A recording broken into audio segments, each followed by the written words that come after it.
The morning mist still clung to the Blue Mountains, a shroud as thick and ambiguous as the history it concealed. For generations, Jamaican Maroons have been celebrated as paragons of resistance, their names invoked as synonyms for freedom. But history, like the Cockpit Country itself, is a landscape of treacherous ravines and hidden paths, and the narrative of the Maroons is far more complex than the simple heroism often ascribed to it. The origins of the Jamaican Maroons are rooted in the brutal transatlantic slave trade.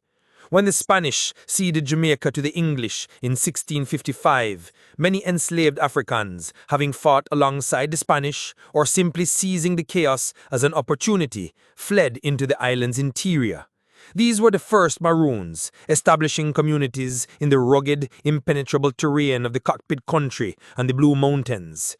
Their initial struggle was undeniably one for survival and liberty, marked by fierce independence and a deep understanding of their environment. They raided plantations, freeing others, and disrupting the colonial economy, earning the fear and grudging respect of the British. However, the British, ever the pragmatists, recognized the strategic value of these hardened warriors.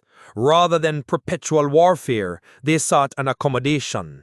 The treaties of 1738 and 1739, signed with the Leeward and Windward Maroons respectively, marked a turning point. These agreements, while granting the Maroons land and a degree of autonomy, also enshrined a darker clause. The Maroons were to assist the British in quelling future slave rebellions and returning runaways. This was no mere oversight. It was a deliberate, calculated decision born of self-interest and survival. The Maroons, having secured their own freedom, now became agents of the very system they had once defied. The quid pro quo was stark, their hard-won autonomy for the betrayal of their brethren. Stories abound of Maroon patrols, their knowledge of the land unparalleled, tracking down escaped slaves, often with brutal efficiency. The cries of those recaptured, dragged back to the plantations, must have echoed the very anguish the Maroons themselves had once endured. They became mercenaries of the crown, their loyalty purchased with land and a fragile peace. This alliance endured into the post-emancipation period, reaching a dark apex during the Morant Bay Rebellion of 1865. When Paul Bogle and George William Garden led the uprising against oppressive colonial policies, the Jamaican authorities responded with brutal repression. The colonial government, seeking to crush the rebellion and restore order, called upon the Maroons to help quell the unrest. Instead of acting as neutral protectors of their own people, many Maroons participated in the violent suppression of the uprising. In the aftermath, the British authorities unleashed a campaign of terror.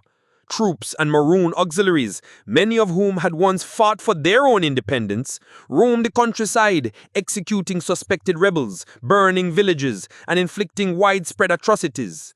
Reports from the period describe the Maroons participating in mass killings, including the slaughter of innocent civilians, men, women, and children, whose only crime was seeking justice. This repression was not incidental. It was systematically orchestrated, with the Maroons serving as enforcers of colonial brutality. Such acts stain the legacy of the Maroons, revealing a complex history of betrayal, not only of their own ancestors, but of the broader Jamaican people seeking liberation and land rights. This alliance was also tested during events like Tacky's Rebellion in 1760, one of the most significant slave uprisings in Jamaica. The Maroons, bound by their treaties, fought alongside the British against the enslaved people who sought the same freedom they had already attained. It was a stark illustration of their prioritized self-preservation over broader solidarity with enslaved Jamaicans. This was not the narrative of heroic unity often taught. It was a chilling example of how the oppressed, once given a foothold, often become instruments of oppression themselves. The identity of the Maroons is stained by this complicity, which continues today. They were seen by many enslaved people not as allies, but as a separate, privileged group loyal to the British enslavers. This reality created a deep chasm, a sense of us and them that transcended the common experience of enslavement. In modern-day Jamaica, This complex legacy continues to resonate, particularly in discussions surrounding Maroon sovereignty and their claims to the Cockpit Country. The current debates, often framed around environmental protection and so-called indigenous mining rights, echo historical betrayals and divisions. When Maroons assert their supposedly distinct identity and autonomy, in reality, Jamaicans view it as a perpetuation of a historical separatism, a prioritization of their own interests above the broader national identity. Locals point to the historical agreements, arguing that the privileges granted to the Maroons were born of a betrayal of the wider enslaved population, not an inherent right that should supersede national law. The very autonomy they claim today has roots in the acts of betrayal that stain their history, acts that included participation in repression and violence against their fellow Jamaicans during pivotal moments like the Morant Bay Rebellion. Should these blood-soaked treaties stand in 21st century Jamaica? Or should Jamaica belong to all Jamaicans, reflecting the motto, out of many, one people? The truth is, the legacy of the Maroons' betrayal and repression during the Morant Bay Rebellion complicates their heroic narrative. They are not the unblemished heroes celebrated in foreign media and popular documentaries.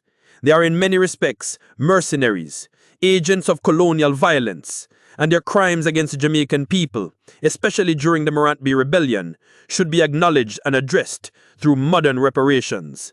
Free the Cockpit Country.